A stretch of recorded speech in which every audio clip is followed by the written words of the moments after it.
she means. But it was from that moment on, every time that she knew that they were to be in the same place, she would look for that stoic Russian face. And she would find him somewhere off in the fringes of the party, somewhere on the side of the dance floor, and she was always wearing that grin. He was, and she'll never forget it. And she knew she would find him there in the fringes because that's where she too would wander. Always a part of the party, but just enough removed from it so as not to be seen. And this is where their paths crossed for years, and it's where they fell in love over and over and over. And Lori said to me, she said, there was never actually a flirtatious vibe between us. We were just two silent Scorpios. And this tickled me a little bit because in their own way, they were absolutely flirting with each other. And honestly, when have Scorpios ever been silent? So a few years passed by, with Lori and Eric frequently running into one another at parties and regional burn events. Eric would see Lori and he'd say hi, and then he'd run away because he knew he really liked Lori, and he didn't want to get caught having a secret crush on her, and he was convinced that Lori couldn't like him that way, and he needed plausible deniability in that. And these are his words, you can hear him saying this.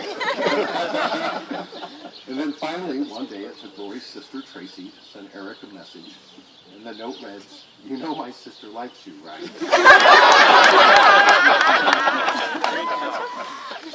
So Eric sent a text to Lori, and he invited her to this next afterburn party. And to Eric's surprise, she responded and said yes to the invitation. So, by his own admission, he had to get a couple of gin and tonics in him, and he eventually kissed Lori for the first time. And this was so out of character, however, that Lori wasn't sure if it was that kind of kiss, so they held hands.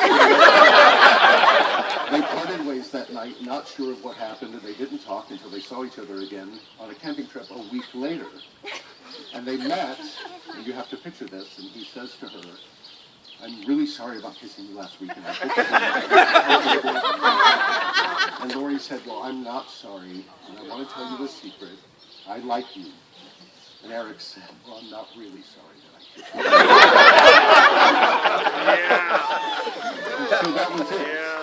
So finally they were dating, and they're teenagers who had just given each other permission to fall in love with each other.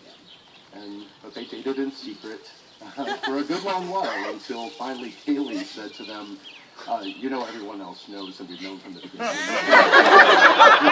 Hiding on the fringes of those dance floors. So I asked Lori if she remembered a specific moment when she knew that she had fallen for Eric. And she told me that it was more of a series of moments, and that those moments were in the conversations that they were having.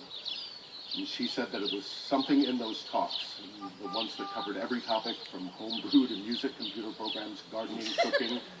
And she said that she always somehow felt like it was talking to the fans, and that she had made it up, and she was worried that he wasn't real, and that she would get bored, and she never got bored, and she could sit and listen and stare and love, and she said, "I can't believe he's mine, and that our conversations don't ever have to end." It was in these conversations he realized he and Lori viewed the world through the same eyes.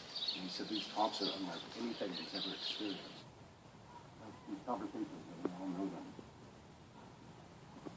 And many of us in the same way that love does. And I describe it as like a giant metal safe, with those heavy silver combination locks in the center where heavy may glide like ice on your fingers. From the weight, you can just feel it. And it's just that one subtle, last, precise click.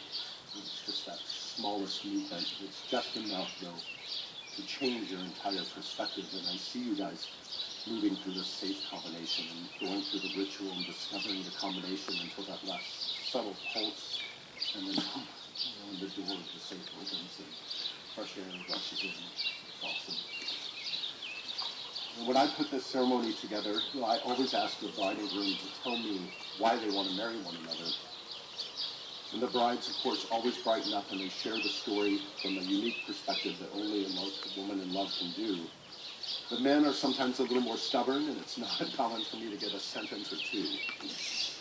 But I wish you could have heard Eric when I asked him to tell me about his love for Lori. And I wish this because when you hear a man this in love quantify his feelings, It restores your hope for love and life. It's amazing. Lori, Eric told me that he has to remind himself every day to not take your beauty and your spirit for granted.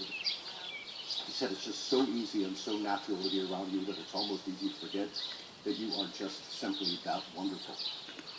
He told me that meeting Lori messed with his philosophical and somewhat pragmatic view of the universe. He said he had to rethink everything because it seemed now that they were actually meant to be together.